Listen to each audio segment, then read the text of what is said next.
asalaamaaleykum mbokk yi topp si Ndindy Actu ni ñu koy faral di defee saa su nekk di dalal kilifa yi ñuy waxtaan ak ñoom si weeru koor gi seen émission ganub koor tey jii ñu ngi am mbégte di jàkkaarloo kilifa gu mag di Serigne Mamoune Mbacke ibnu Cheikh Mouhamad Fadal Mbacke ñu fas yéene waxtaan ak moom si wàllub actualité ak xew-xewu jamono bisimilah sëñ bi ñu ngi lay bàyyi nga nuyoog mbokk internet yi suivre Ndindy Actu. waaw asalaamaaleykum wa rahmatullahi taala wa barakaatuh.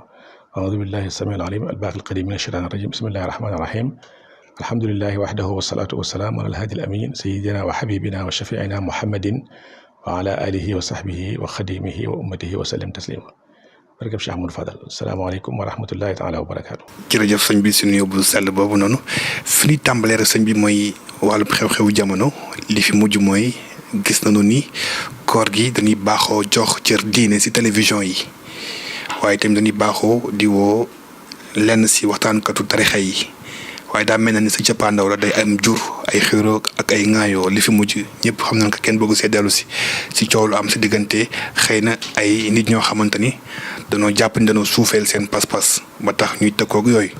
tey en tant que kilifa diine situation bii nga xamante ni mi ngi jóge si kërub diine yi noo koy jàngate ak tamit ban appel nga siy lancé. salaamaaleykum wa rahmatullah ñu ngi nuyu sëñ Babacar di nuyu sëñ Assane mi nga àndal di nuyu mbokk yi ñuy seetaan ñëpp ak fu ñu mën a nekk ci àdduna si biir Sénégal ak biti Sénégal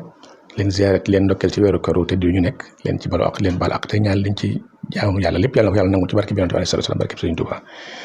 li nga laaj lu am maanaa la waaye lu doy waar la itam Sénégal di réew moo xam ne dafa doy waar damay wax rek ne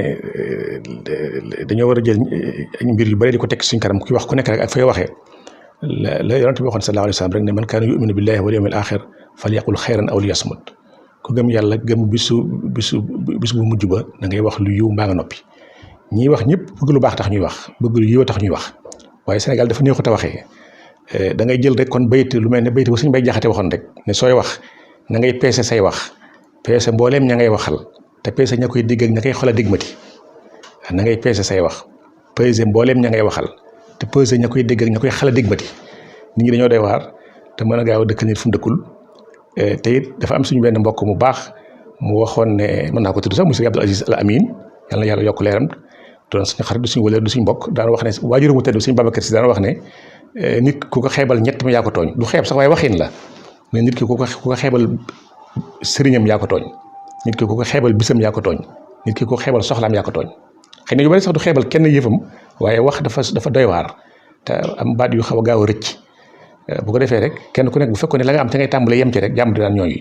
ndax ñi tax li yëngal dënn yi ba boo waxee benn baat muy indi xëcc wala ñu koy dégg neneen te yéen ngeen baal ma réew mi di réewum ceddo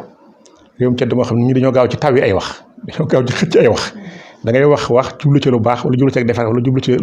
lu boole nit ñi wala leen dendale wala leen àndale waaye ñu xëccal la ko tawil ba dugal la ci yoo xam ne taxutoo nga jóg moo tax bu ko defee rek dañuy gën a dellu ci li Yonent bi xoon rek alayhi salaatu wasalaam boo ko waaji ne dénk ma mu ne ko téyel sa lii dal jàpp ci làmb ji maanaam téyel soo làmmiñ mu ne ko dénkaat mu ne ko téyel sa lii mu ne ko dénkaat mu ne ko téyel sa lii mooy téyel soo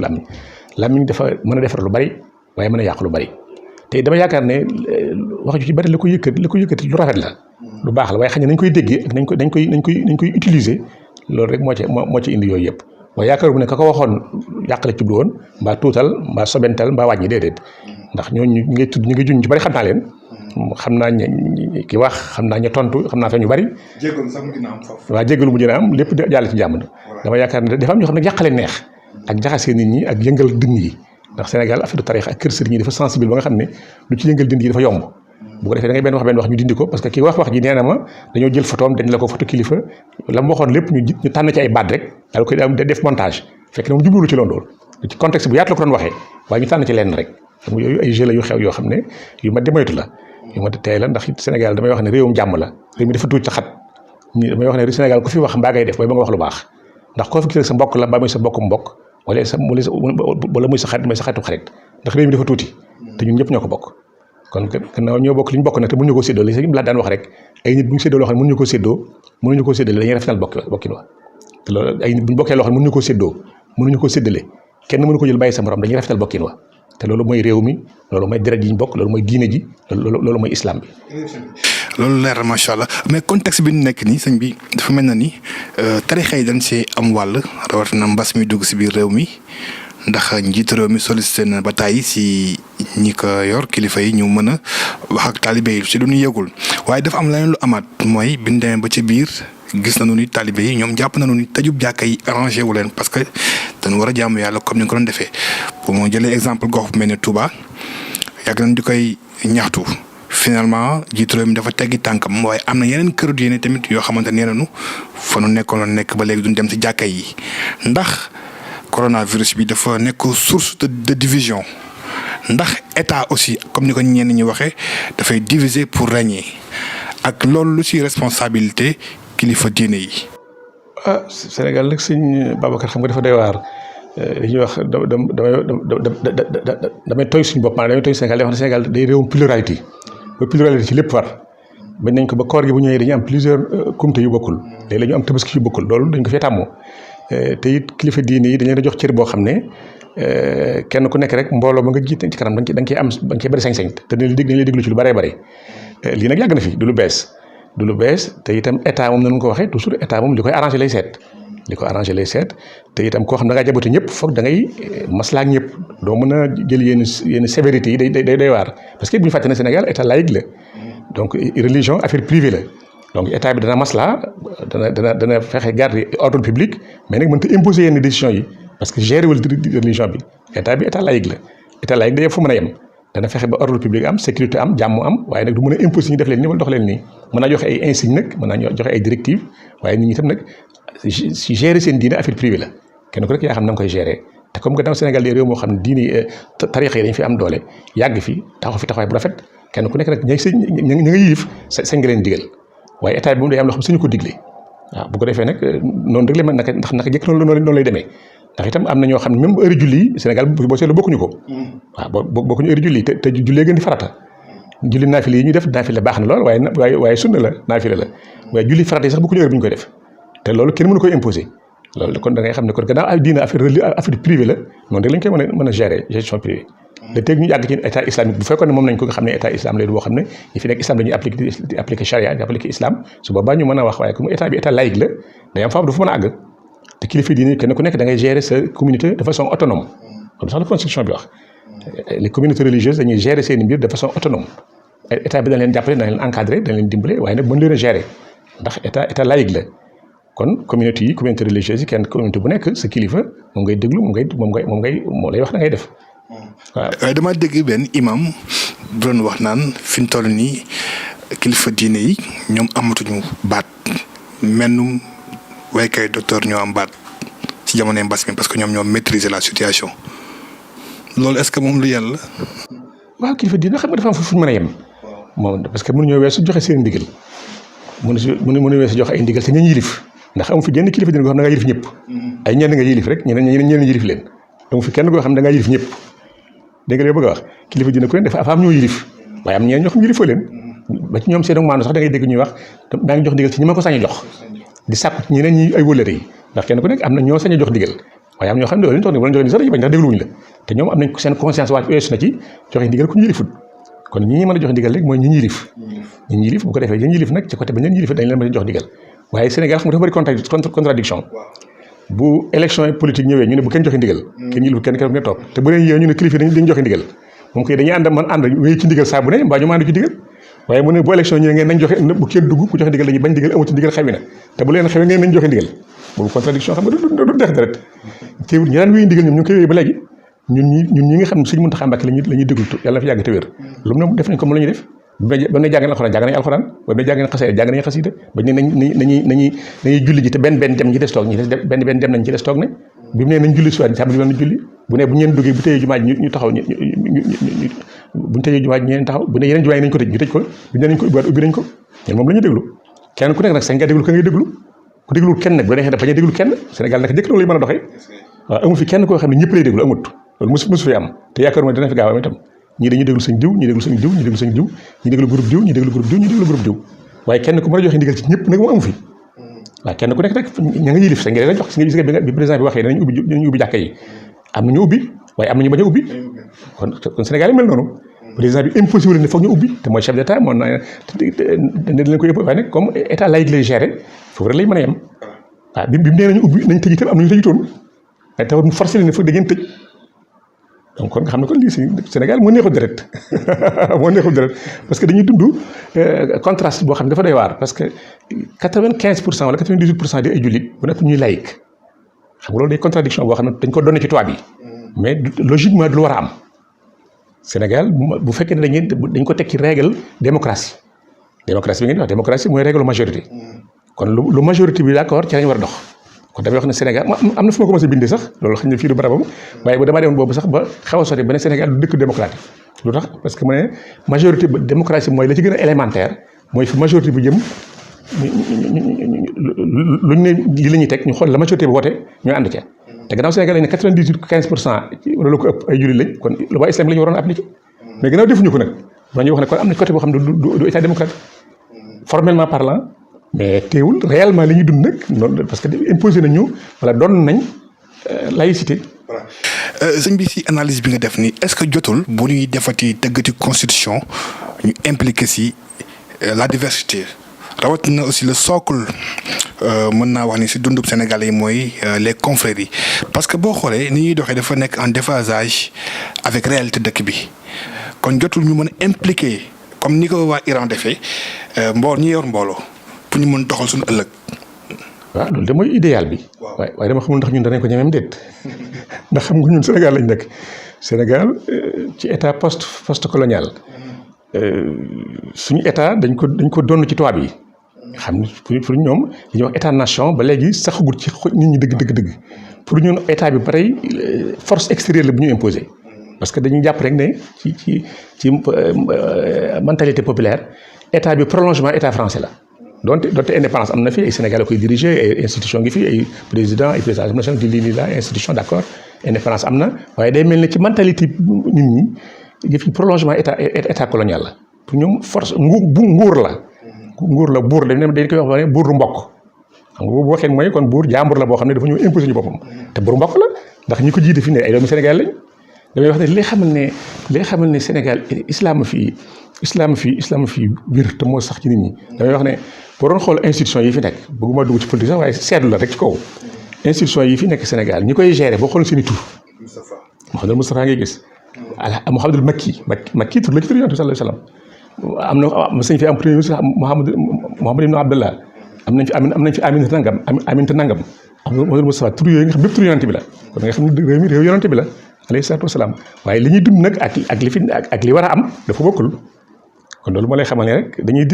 dañoo bëri ay contradiction yu am Sénégal parce que suñu histoire moo demee noonu mais li nga wax nag moom mooy li war a am mais suñu réalité Iran bokkul fii contexte la ñuy dund boo xam ne comme ni ma la ko waxee sànq religion dañ ko jàppee affaire privée waaw état bi ñu impose ñu donn état laïque ñaareel ba itam tubaab bi seen loxo am fi doole loolu ñëpp xam nañ ko xam ne Sénégal moom alhamdulilah bëgg fee def lu neexul France fi ñu toll du yomb te France moom islam dañu bañ a dégg loolu moom ñun ñëpp xam nañ ko xam nañ France xam nañ la fa xew xam nañ ñu doxalee xam nañ la xew waaw waaye nit ñi moom réellement islam la ñuy dund te islam confrérie rek moo fi aar diine ji waaw moo ko fi aar ndax itam des réalités bu nekk Sénégal boo xam ne fi lañ ko fekk ndax mag ñu baax ñi nga xam ne ñoo ko sosoon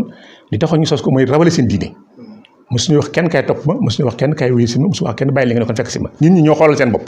ba gis ne kii mi ngi ci loo xam ne doy nañu mënal na leen loo xam ne mënaluñ ko suñu bopp ñu topp si ko. waaye nag le modèle mouride par exemple dafa wane yoon wi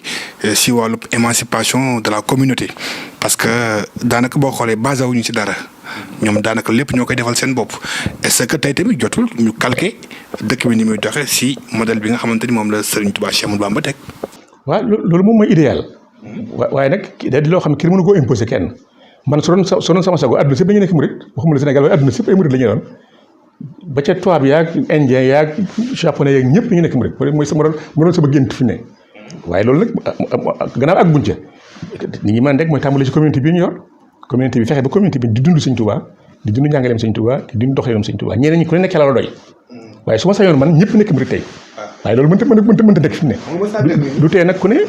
nga baal ma ku ne la nga nekk dama la koy respecté la ku ne ma baal la ci la nga nekk respecté la ko ñaanal la ca di ca sàkku barke di ñaan yàlla barkeel ko maandu ci itam ndax ku nekk nag ak la doy ndax yonent bi sax ndax sëñ Tuubaa lu yàlla amul yonent bi amu ko sëñ Tuubaa bëgg ko du ko am du bëgg ko ndax yàlla bi ñu bind sax am nañu taxaw lànk di amut di ko saaga ak di ko weddi ak di ko wax lu ne yonent bi sallallahu alayhi wa sallam moo war a lépp moo war a yàlla bind lépp moo war a yàlla def lépp am nañu taxaw di ko saaga ak di ko weddi gëmuñu ko kon nag lu ñooñu amul sëñ Tuubaa bëgg ko te sëñ Tuubaa moom ne woon na nabiyuna Mustafa xayrul wara radi fi kulli shay'in wa ma yabaahu abaahu sama lépp rek yonent bi laa ciy raas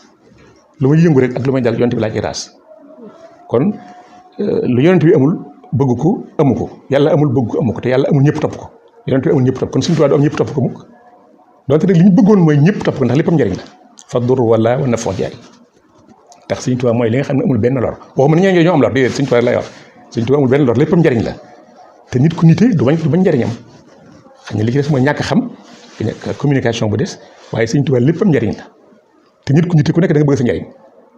kon lay xam ne rek ne waaye nag ñëpp topp ko moom mënut a nekk fi ne ndax lu yàlla amut yonent bi am ko sëñ Tuubaa bëgg ko du ko am itam ndax mënut a nekk waaye li ma bëggoon man mu doon sama idéal mooy sama gént mooy ñëpp nekk taalibe sëñ Tuubaa waaw loolu moo doon sama bëgg-bëgg. jërëjëf tamit mais xam nga jamono day dox ñu gis ni avec l'avènement par exemple nouvelle kii bi des réseaux sociaux ku nekk yaa ngi daw waxatuma sax da ngay dox waaye da ngay daw ñu gis ni boo bëggee acculturer nit ki dafay yomb lool jamono jooju nag la xëy na lañu gën a nemmeeku nit ñi par exemple ñu ngi leen di imposer xalaatu tugal xalaatu occidentaux yi. jotul ñu def diisoo waxtaan comme ni nga ko defee woon en si je me trompe pas 1976 bi ñuy tëgg code de la famille jamono ñoom sëñ Fallou ak ñi mu jamonoontewul ñu waxtaanee ko waaye léegi loolu dafa amatul parce que constitution bi sax bi ñu koy def gis nañu ni am na ay mouvement yu jóg nii yi ñu si bëgg dugal baaxul si biir société beeg yooyu kon amul benn fossé diggante état ak communauté bi rawatina ñi nga xamante ñoom ñoo war a wax yéen kilifa diine yi. voilà ñi war a wax ñu ngi wax. xanaa dañuy xañ na dañ leen a dégluwut waaye xam nga ñun taalibe bi moom dañuy taalibe bu discipline dañuy taalibe yu discipliné gannaaw am nañ kilifa ga am na koy waxal am na ku mu jox baatam ku koy waxal su wax jotee kooku la ñuy déglu mu wax waaye ñu dong yi nga xam dañoo toog déglu suñu digal moom ku ne mën nga am say xalaat waaye nag du mën a wax ci turu yoon mbooloo mi mën ngay wax say xalaati bopp waaye nag yoon yi dafa am kilifa googu am na ku baat ba am na ñu mu ko jox wala ku mu ko jox kam ko jox wala ñam ko jox ñooy wax ci turam wala sëñ bi jox mu waxal boppam waaye ñun dong yi amuñu droit wax ci turu sëñ bi amuñu droit wax ci turu yoon wi ndax la si mën taxaw baax mi daa wax rek mu ne woon sama kilifa dama ko jox sama bopp mu ne bàyyee ko boppam bu dee sur le plan individuel nag ku ne mën nga am say xalaat ci mbir mi waaye mën a wax ci turu yoon wi ndax yoon dafa am borom dafa am kilifa dafa organisé dafa am baat dafa am ku yor baat bi dafa am ku ñu dénk baat bi wala ñuñ dénk baat bi ku ne domaine bi ñu la dénk ak ku ne lañ la ci dénk kuñ ci dénkut loolu nag la ngay mën mooy wax sa xalaatu bopp waaye mën a wax ci turu communauté bi am nga nag en tant que talib bi bu ci bokk ku bokk ci yëf yi nga mën a wax sa xalaatu bopp ndax dañuy communauté bu organisé communauté bu am kilifa waaw duñ bàyyi rek ku nekk wax na doon neexee waaye implication bi ngay wax boobu moom xam nañu wax des na xañ na contexte bee wuute xañ na interlocuteurs yi ñoo wuute ci niveau état bi ak suñu niveau xam ne bu njëkk bokkut ak léegi xañ na ñu nekkoon ci état boobu ak ñu nekk ci état bi bokkul ñu nekkoon fii ak ñu nekk fii léegi bokkul yooyu yëpp xañ na ay facteurs la yu joué yoo xam ne tax na ba communication bi ñu daan amee ak échange bi xañ na agul demewul noona wala buy am ci yenn côté lay amee waaye du Facebook ba ñëpp yëg ko waaw. mais loolu mën na hypothéquer par exemple avenir génération bi parce que génération bii di ñëw c'est une génération boo xamante ni génération de foi la doon gëm diini gëm tarixa ñu am seen yaakaar am ñu ne topp ba pare ñu gis état di doon buur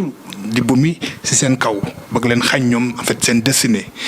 ci ay at loi ci ay yoo xamante ni yu ndaw la alors que ñoom li gën a max ñoom da nga ko yor jox ko ay kilifa diine est-ce que jotul kon kilifa diine yi dem tëgg ci taabal état nii dama am sama wàll ci dëkk bi ñu toog waxtaan seen biir diisoo. waaw loolu parce que suñu may wax ci turu kilifa diine yëpp li ma mën a wax mooy sama xalaat ci murid bi taalib bu ne kooku ñi amee xalaat a ngi fi ñi ci mën a joxe seen xalaat waaye comme ni ma la wax yoon dafa organisé dafa am kilifa am baat am ñu jox baat bi bu wax jotee ak ñooña ñañ war a wax la ñoo koy war a wax waaye ku mel ni ab dong bu mel ni man nekk ci as daaraam moom li mën a wax rek mooy wax xalaatam waaye amuma droit ne tey ma wax ci turu yoon wi wala tey ma négocier dara ci turu yoon wi wala ma tey ma représenté yoon wi ci nangam déedéet loolu ñu koy sañ a def mooy ka jiite yoon wi moo ko sañ a def ak ñam koy def loo bu boobaa nag comme ñam ko def loo ñoom ñooy war def li ñu war def waaye ni nga xamee ne ni nga waxee ne nit ñi nga xam ne noonu lañ gëmee diine ji def ko seen muy seen lépp mu jaral leen seen lépp nam amee ci taalibe noonu la amee ci sëriñ si itam am na ci loo xam lu xew xam nañ ko duñ fi def dara lu ñu jëgut duñ fi def dara lu ñu xamut waaye nag organisation bi ak yar bi ak discipline bi mooy tënk ñu bari yu bari ñu war a feeñal lu ñu ko ne feeñal. waaw xam nga Sénégal fi mu toll nii dañu wax ni par exemple murid yi liñ fi participer si wàllu koom ak si doxalin beeg si jokkalante bi dafa am doole ba nga xamante ni tey boo ko ci génne woon lépp mën na paralyser naka noonu kon ñu ngi contribuer di dugal suñu loxo si lépp loo xamante ni mi ngi dox tey jii en contrepartie état nu mu war a mën a encadrer ba encourager la communauté à travers les bailleurs les entrepreneurs yooyu ñu gën a mën a dox si Sénégal koom bi. waaw xam nga Sénégal nag murid gi nag moom sëñ Babacar ni nga ko xamee dañ ñoo yarewul dépendre ci état Sëñ Tuubaa daf ñoo yaral ñu am suñu autonomie am suñu indépendance financière et indépendance économique la waxoon ne na ngeen fexe ba mënal seen bopp ndax ku la mënal sañal la te yàlla nañ ko la war a sañal kon li ñu yare mooy ñu am suñu autonomie am suñu indépendance du ñu basé ci état ndax loolu dem na Sëñ Tuubaa bi fi nekkee di tubaab bi jàppe ko noonu loolu ñu def ko waaye gis nga ba ñu amee problème daf leen dimbale bañ leen dévaluer franc français ci jamono daf leen dimbale 500 000 francs à l'époque di xaalis bi dul jeex nga xam moo tax ñu dévaluer franc français kon kooku dépendre woon ci ñoom donc kon culture mouride da cee bokk indépendance da ngay am sa autonomie duñ dépendre ci état loolu moom dañ ko tam dañu ko yaraale ndax ni ma la ko waxee état bi toujours dañ ko jàppe ne état buur la te buur da ngay fexe bu mu la sañal wala ak kur buur itam da ngeen di fexe ba mënal seen bopp ndax ku la mënal sañal la te ku la sañal mënal la yàlla muy ku la mënal sañal la te yàlla muy ka la war a sañal kon da ngeen fexe ba mënal seen bopp kon liggéey ak jaamu yàlla ci lañ yar taalibe ci lañ yar murid ci la murid gi dox imposé wu nag ci affaire gestion état bi kooku àdduna dox ba àgg ca te it taxutoon jóg Sëñ Tuubaa bu fekkoon ne état ko tax a jóg wala jël nguur wala jël gouvernement kon ñu duñ ci jot kon ba fi tubaab bi génne ba léegi état bi tabbi na ci loxo waa Sëñ Tuubaa te dootu ci génne ba mukk waaye tax ko woon a jóg am na leen lu ko yor ndax capacité yi am na fi compétence yi am na fi capacité yi ko yor yëpp am na fi waaye loolu da koo taxut a jóg boole ci itam suñu relation ak état bi gis ngeen naka jëkk ni ma samel relation de dépendance ñoom ñoo ñu soxlaal waaye ñu soxlaal leen dara ñun ñoo leen di soxlaal waaye ñun soxlaal leen dara xëy na benn yay jëflante ak ñoom dana ci am waaye loola moom ay individualité la yoo xam ne suñu yoon nekku ci loola waaye en tant que communauté du dépendre ci état parce que état géré wu ko état financé wu ko état encadré wu ko léegi nag comme ci république lañ nekk foo ñu dudd ci comporté wu ku nekk ci république. loolu moo tax ma naan par exemple gox bu mel ni Touba dimension bi mu am si wàllu démographie si wàllu koom mu nekk dëkk bu yëngu te bougé est-ce que jotul aussi état investir si bu si investir ñu gën a yëg ni kat Touba mi ngi si biir Sénégal comme ni ko New York nekk biir États-Unis ndax tamit dafa nekk agglomération nekk pôle bu am solo. loolu dëgg la ndax itam ku ne xam ne Touba li mu représenté pour son dimension religieuse bi sax mais dimension démographique bi nga wax noonu poids démographique bi am na droit ci loolu waaye kooku rek état bi ñoo war a jël boobu conscience loolu nag yeneen calcul dugal nañ ko ci waaw parce que bu dutoon sur le plan religieux li mu représenté mais poids ak démographie am rek jaadu na état bi def loolu nag état bi ñoo war a am boobu conscience du man maa la koy wax ñoom gannaaw nation intérêt général lañ fi nekkee réew mi lañ fa nekk ñoo war a xam loolu ñoo ko war a xam doxe ko jëfe ko te bañ a nekk ay wax te bañ a nekk rek ni ma koy waxee jàppituwa rek force de frappe électorale bu élection jegee rek ñu fexe ba am fuñ jaar ba ñu waxal leen wala ñu kii leen ñu jël fii jàll génn ci déedéet ñoo war a xam ne population fi nekk boo xam ne ak lu ñu mën di gëm ak lu ñu mën di kii itam ñoom état population bi lañ fi tax a nekk état bu ñu wax nit ñee tax tabax garab yi taxut oto yi taxut ak fas yeeg garab yeeg nag yi xam nga nit ñee tax ñu wax état gannaaw nit ñi nag boo jëlee Dakar Touba fi ëpp ay nit bu dee ci dimension yaatuwaay sax Touba gën a yaatu Dakar ëpp fi population gannaaw Dakar kon léegi li ñu war a mérito jaadu na ci wàll yëpp loolu war état waruñoo toog ba ñu leen koy wax seen conscience bi ñuy wax seen conscience mooy la war a pousser ñu def ko émergence bi ñuy wax Touba ci war a jiitu ndax population bi. beneen aspect bi également mooy dañ ko Touba érigé en commune avec l'acte 3 en 2014 mais dafa mel na ni également commune bi attanul poids démographique bi ak tamit attentes yi parce que mel na mbir mi xaw naa yéex tey ban modèle nga gisoon également pour gestion locale comme que loolu mooy sa spécialité. commune bi sax war na ko mën a waaye xëy na problème expérience la ñu am. xëy na expertise bi xëy na ak problème mu compétence ak problème expertise parce que dëkk bi dafa rëy xam nga lu toll ni ay millions yi nit bu ñu jékki-jékki xëppale ko nit nga gérer ko te amuloo yenn expertise yi moo yenn compétence yi dana xaw a doy waar xëy na avec le temps bu ñu doxalee danañ mën a dem ba mu gën a yaatu commune bi gën a am doole parce que loolu du mën a gaaw parce que dima la ko waxee gestion bi dafa bari ay facettes yu mën a defee moom éclairage baa ngi fi assainissement baa ngi fi ndox maa ngi fi éducation baa ngi fi lotissement yaa ngi fi donc yu bëree bëri yoo xam ne lu ci nekk chantier la boo xam ne xaalis bu jeex laaj ak ay études ak ay compétences bu ko defee am na jamono sax demoon naa bu proposé ay dañuy def ko genre communauté urbaine communauté urbaine Touba nga xam ne quartier yu mag yi day nekk ay commune d'arrondissement. waaw comme Thiès Dakar wala Dakar ni mu commune d'arrondissement yi commune d'arrondissement Darou Khoudoss commune d'arrondissement Darou Minane commune d'arrondissement Ndindi commune d'arrondissement Darou Manane ñu boole ko ci benn communauté urbaine wala commune wala ñu ko mën tuddee mu coiffé ko mais commune yooyu ku nekk doon gérer sa commune localement waaye loolu lépp ay xalaat la yoo xam ne mën nañ koo pousser mën naa avancer ba indi lu bari ci dëkk bi ndax gérer dëkk dul caaxaan surtout dëkk bu toll ni Touba nag donc loolu te bi mu nekk kuréel léegi yàggul donc 2014 ak léegi xëy na amuñu fi expérience pour xam nga indiwoon na coow lu bari sax affaire parité baag nañ koy na fekk maire bi nga xam dañ koy nommé éliruñ ko ndax yooyu waaye yooyu bien détaillé la yoo xam suñu ca dugg ndax ci spécificité Touba la bokk ba tey ndax xam nga boo seetloon maire Touba ni muy toogee bokkut ak yeneen dëkk yi waaye loolu di dëkk bi demee moo tax parce que dëkk bi bokkut ak benn dëkk moo tax maire bi tam dafa koy benn maire yi waaye compétence yi moom compétence la technicité bi ñu war a am technicité la kooku moom ak foo ko mën ndekkee assainissement moom ni ñu koy defee ñëpp war nañ koo xam donc nettoiement ni ñu koy def ñëpp war nañ koo xam éclairage ni ñu koy def ñëpp war nañ koo xam santé ni ñu koy gérer ñëpp war nañ koo xam éducation ni ñu koy gérer ñëpp war nañ koo xam kon loolu ay technique la yoo xam ne dañoo war a am compétence yu ko mën ñu confier na ko ñu koy def lépp nag sous couvert xalif bi ndax mooy loolu mooy particularité Touba ndax Touba day moomeel lu càgga da nga ñëw rek def gérer comme ni ngay gérer Dakar wala n'importe quelle ville léegi bokkul ndax boo ko comparé da nga jóg parce que bokkul fii moomeel la bu nekk ñaan gu nangu nekk fi benn élément bu am solo ñaan Sëñ Touba fi ñaan ba ñaan gi nangu kon du bokk benn dëkk foofu rek moo am spécificité boo xam ne foog ñu sédd ko même buñ ko bindul ci këyit itam dana nekk coutume bu ñuy doxee te moom la ñuy doxee itam ndax Sénégal li fi nekk mooy maire dañ leen di élire ci corps électoral bi nga xam ne ñoo constitué conseil municipal bi ci la ñuy tànn kenn mu nekk maire fii loolu bokk rek li fi am sëriñ bi mooy décider kenn na ma yorul dëkk bi ñëpp ànd ca loolu feneen foo ko waxoon duñ la déglu sax far moom la di ko doxal te fii bu ko waxee baat du jib te ki mu ko dégg mu ko doon bàyyal te mu bàyyi kooku ñëpp xam nañ kon fii day dëkk boo xam ne dëkku Sëñ Tuubaa la kon bu ko defee loolu mooy tax rek foog gestion bi dafay nekk tam gestion spéciale dana am aspect technique boo xam ne comme ni ko ñëpp amee la koy amee ndax talib yi technicité bi am nañ ko moyens yi am nañ ko dispositions yi am nañ ko mais mu nekk dëkku baat itam boo xam sëñ bi ko moom mooy désigner ko yor mooy désigner ñu koy déggee. surtout li nga mujj wax sax mooy solidarité bi ñu nemmeeku vie communautaire bi rawatina aussi ñu nemmeeku ni depuis les indépendances les milliardaires Sénégal ñu si ëpp c'est des gens de la communauté ñu gis ni population active bi si bépp fànn ñu bari ñuy liggéey nekk si côté exode rural bi ils sont issus par exemple du Bawol ñu nekk ñoo xamante ni xëy na doon nañ tamit des entrepreneurs am loolu taxawaay si koom bi tey jii lu si.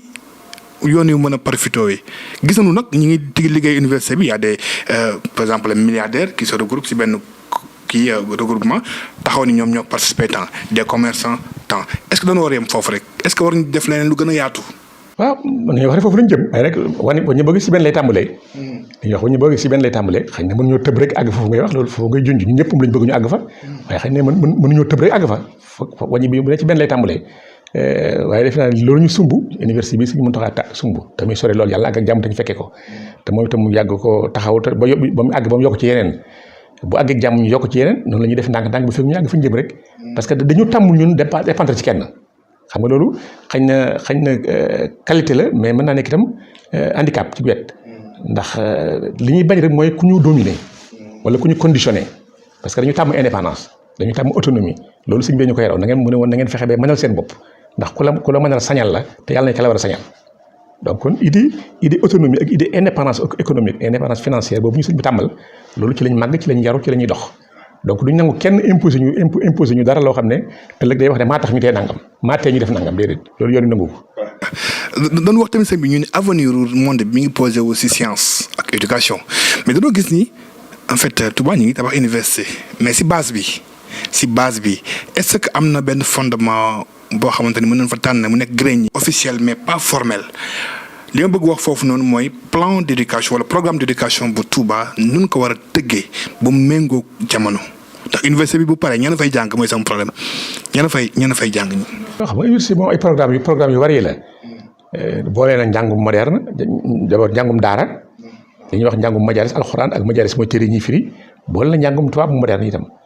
donc nga xam ne bu noppi xam nga fii moom d'abord di dëkku diine la. te islam alxuraan lépp ngi ci boo jàngee alxuraan jàng xam-xamu diine nooy jaamu yàlla nooy liggéey boo nekkee door jàng science nag waaw moom science physique la science naturelle mathématique philosophie jàng loolu lépp da nga ko war a yooyu yëpp ci programme université bi am na ñu ko chargé boo xam ne def nañ ci gëstu def nañ ci étude ba document yi pare na donc day nekk loo xam ne formation complète lay doon du caagéen dañuy def formation religieuse rek ngeen ci yëpp formation yëpp la ñuy def dañuy jàng mathématique dañuy jàng science naturelle dañuy jàng science physique dañuy jàng informatique dañuy jàng gestion dañuy jàng agronomie dañuy jàng yooyu yëpp dañ koy jàng ci daara université bi ndax science moom li suñu mag yu baax yàlla xam xawma ko bokku ci te programme université bi ni ñu ko tëralee yooyu yëpp am na ci fi mu ne njàngum diine am na ci njàngum science am na ci njàngum histoire am na ci njàngum science sociale am na ci njàngum science économique am na ci ba ci gestion loolu lépp am na ci njàngum université bi donc day loo xam ne lépp lay boole day boole jàng moderne bi xew ak njàngum diine bi nga xam ne la ñu fekkoon loolu bokk na ci nekk particularité université bi te fi mu ne dëkk bi école yoo nga wax mi ngi fi am fi mu ne ay école yu bari ñu ngi koy samp ci dëkk bi ñu ngi koy samp Mbàkke googu nga dëkk ñu ngi koy samp ci dëkk bi ñaa ngi fi jàng ñu ngi am seeti baccalauréat ñu ngi jàng formel fi mu ne boo doon seet domaine compétence yi taalibe yi lu ne am nañ ko ci donte jamono yooyu sax Tuubaa xëy na amutoon école française formelle loolu benn école bu fi nekk wala ñaar mais léegi bari nañ fi mais teewul taalibe yi ñu ngi daan génn di jàngi fu ne fi ne domaine boo dem ci àdduna si da nga fay fekk ay taalibe murid yoo xam ne ay am nañ compétence yu lu nekk ba ci biir université bi réew yi da nga fay fekk ay enseignants murid ñu ngi jàngale mathématique ñu ngi jàngale science physique ñu ngi jàngale astronomie ñu ngi jàngale domaine bu nekk ñu ngi jàngale médecine te ay taalibe murid lañ yoo xam ne ci tool yi lañ fekk baax nga xam ne ngi ne siw fu ñu amee buntu ba liggéeyal Sëñ Tuubaa kon nag bu taxawalee daara fi boo xam ne day jàngale yooyu yëpp kooku da ciy gën a xéewale te lépp dina ñëw. université daam lu koy gàttandu sëñ bi par exemple ay collège. waaw parce que loolu mi ngi ci programme bi c'est-à-dire université bi da ko tudd mais mi ngi commencé jàng primaire xam nga université doo tëb dugg université foog nga def école primaire foog nga def école secondaire doo dem université kenn tëb dugg fa mais université bi programme nañ ci loolu ñu ngi tàmbali ci xale yi am juróom-ñett tàmbali ABC ba fi ñuy dem baccalauréat ba fi ñuy dem université kon day nekk école primaire lay am ay école secondaire muy collège ak lycée ni nga ko waxee ba fi ñuy dem université doo ko tudd rek day benn Azhar bi ngay dégg Égypte dañ ko tudd université Al Azhar mais dafa am école primaire am école secondaire ay collège ak lycée ba ñu am baccalauréat mu dem université bi mais teewul li ñu ko tudd université Al Azhar bu Égypte ba mais école primaire la commencé man ngay wax ne jardin d'enfants sax la commencé kon loolu université bi tur la waaye day lamb yooyu yëpp système d'éducation la système d'enseignement mouride la éducation mouride la boo xam ne day voilà ba ngay am doctorat wala ba ngay am agrégation loolu lépp c'est prévu. lépp c'est prévu dafa tudd université noonu rek waaye loolu lépp prévu ki nga dalee ba fi ngay am agrégation wala ngay am doctorat noonu lay demee. voilà sëñ bi dañuy ñëw xamante ne rek si mbas mi nga xamante ne mooy coronavirus am na ay jeexintal yu bëri si biir réew mi ay boo de compter lu su mel ni stigmatisation bi ñuy wax ndax boo tuddee dëkk bi fii nga jóge daanaka naal doo fi dugg ba pare aussi am na beneen problème de communication parce que nit ñi ñoom ba léegi amuñu confiance su état bi par rapport ak ni muy doxalee communication quotidienne bi mu mel ni ba tey tamit jafe-jafe am na coronavirus ñii ni am na ñii ni amul waaye ñu xam na ni am na waaye lan mooy problème bi dëgg ba nit ñi amatuñu confiance état bi ba Sénégalais yi aussi tamit coronavirus bi indi benn source de division seen biir xuloo bi bare coow li bare pour ñëw sama dëkk parce que fii nga dëkk ak yooyu. lu waral loolu tey jii. xam naa moom ko ba Sénégal mel noonu rek dafa am ñoo xam ne moom dafa am ñu leen yàlla bindee te diggante nit ñi ak état bi moom xam nga day lu yàgg kooku moom du ma gis nga sori ndax nit ku nekk ak ni ngay jàppee état bi waaye li ma la waxoon ne toujours état bi day am ñoo xam ne dañoo am méfiance ci état donc lu jógee ci état rek dañ ci xaw a douter xaw ko soupçonné bon xëy na loolu nag éléments yu bëree tax du ma ci mën a prononcé waaye loolu mu am na. waaw mais Touba bu ngeen xoolee stigmatisation boobu nga wax tam am na ci ndax booy déglu rajo yeeg compte rendu yu ñuy def ak journaux yi nga koy déglu di ci télé bi da nga ci yëg loolu waaye loolu yëpp amul solo dafa am ñoo xam ne lu ñëw dañ koy di génne contexte am te Touba booy seet par rapport cas yi ñu fi wax par rapport population bi da nga xam loolu dara poids démographique bi Touba am bu ñu fi tudd benn cas wala ñaari cas ci poids population bi waaw da ngay xam ne du dara boo xoolee par rapport ak Dakar Touba nga xam ne après Dakar moo ñëw deuxième position donc ci population kon foofu bu ñu fi tudd benn cas wala ñaar par rapport ak population bi loolu dara mais dafa am ñoo xam ne Touba dafa leen saf ci wet googu. voilà pour bañ a wax déranger toujours ñuy xool rek côté négatif ci Touba loolu nag xañ na yàlla leen na toll dañoo xamul li xew toujours boo waxee ñu ne waa Touba ñoo contaminé réew mi Touba def lii Touba te bekk du loolu sore nañu ko lool suñ Touba lim ñaan ci voilà lim ñaan ci ay mbas loolu wute nag sore nag dëkkam di lu mel noonu te duñu xool toujours nombre cas yi ñuy wax ak nombre population Touba te pourtant ñi ngi am Touba mi ngi am ci yeneen dëkk yi waaye Touba la ñuy visé rek Touba boo seetloo day mel dañuy rus sax am bis bu ñu tudd Touba te yëf yi àggul foofu Touba du dëkk boo xam ne dafay nekk tasaare leen lu dul noona Touba sëñ Touba lam ñaanoon ci ñaanam ga rëy ga ba ko yàlla ne yaa malikal ba mu ne yàlla yaa malikal mulki yaa man jalla an xawadin yow yàlla yaa am peeg lépp yaa mat lépp yaa moom fépp ak ñëpp ak lépp ba ko yàlla xamalee ne ko loolu loo ko motalee may la ko da ko ne irham jami al wara yàlla na nga yërëm bindee fi yëpp ki ñaan yàlla mu yërëm bindee fi nag du jël ak lu noonu di ko jëmale bindee fi yëpp la wax te bindee fi nit ñaa ngi ceeg mala yeeg garab yeeg géej yeeg ndox yeeg ba ci jëri ci biir géej sax bindee fi lañ bokk kon ki ñaanal ñooy ñëpp loolu mbégte am ak yow jotaay si ganu koor gi si Ndindy Actu xanaa ñu bàyyi la rek nga def sa kàddu gu mujj si émission bi sa diggante ak internautes yi. wallaahi loolu sëñ Babacar mooy leen sant leen gërëm rek ci ñëw ngeen ñëw fii te ñaan ñu àggale koor gi ak jàmm ni ñu ko tàmbalee ak bisimilah rahmaani rahiim yàlla nañu ko jeexalee ak alhamdulilah rabbil alamin tey nuyu mbokk yi ñu seetaan yëpp di nuyu soxna Ndeye Mbacke ak waa Ndindy Actu yëpp di siyaare Cheikh Abdoul Fattah ak waa Ndindy yëpp ak waa kër jamono Sëñ Fallu bépp di siyaare Cheikh Ahmadul Muntaqa mi borom jotaay bi di borom dëkk bi di ko ñaanal mu yàgg fi loolu te wér moom njabootu Sëñ Tuubaa yëpp di ñaan di siyaare Sëñ Abou Mbacke Abul Baraka muy xalifa Sëñ Fallu mi nekk ci bu kër Sëñ Fallu ak njabootu Sëñ Fallu yëpp ak Sëñ Bachir mi jëwriñ ji ak Sëñ Abdoul Fattah mi yor kaddu gi ak di siyaare waa kër Sëñ Tuubaa yëpp di siyaare waa diine yëpp nag islam bépp Sénégal ak waa Sénégal yëpp di ñaanal ñëpp jàmm ñaanal ñëpp mucc ak wér te ndax mbir mi fi ne ñaan rek ci des ñaan nag ñun ñëpp ci war taxaw ñaan ndax Sëñ Tuubaa moo ne woon yaa man yarumu dafa kulli daa i falaa tufaariq matlaba shifaa hamdan li munsili dana wa daa i wa munsili shifaa wa dawaa i man amara al ibada bi duaa li yadfau bihi anil balaa i moo waxoon tam ne yàlla ci ñaan lay dindee balaa yëpp waaye ci yaakaar lay indi xéewal yëpp fa bi duaa i yasriful balaaya wa bi rajaa i yujidul ataaya kon ci barkeb Sëriñ Tuubaa moom yàlla jële fi mbas mi yàlla musal ci njaboot gépp ci fii ci Touba ci biir Sénégal ak ci biir Sénégal ci diaspora beeg ñëpp rek yàlla musul ñëpp te yàlla jële ko fi ndax yàlla mi ko fi indi en tant que virus yàlla mën na ko fa jëli sànni ko ci àll ba mu jeex tàkk ay xéewal ñëw ci barkeb Sëriñ Tuubaa yàlla na ko yàlla defal jàmm ñu ngi leen sant di leen gërëm. jërëjëf mbokk internet yu Ndindy Actu amoon nañu mbégte ànd ak sëriñ Mamoune Mbacke ibnu Cheikh Mouhamad Fadal Mbacke si ganub koor gi si Ndindy Actu jox leen ndaje ba beneen jotaay jërëjëf.